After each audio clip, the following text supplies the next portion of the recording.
Looking for desserts din ba kayo ngayong tag-init? Lahat ng nakita nyong desserts kanina, makikita nyo lang yan dito sa Kauki Singaporean Kitchen. Dito yan sa Bellamy House, Jupiter Street, Makati. Start tayo sa mga appetizers na sure ako magugustuhan nyo.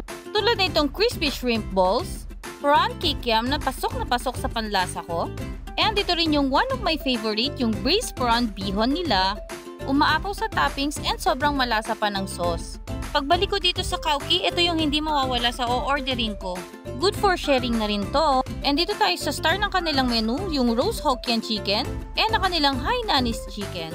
Sobrang ganda ng pagkakaluto ng chicken nila, as in simut to the bone. Perfect pa sa sauce na kasama nito.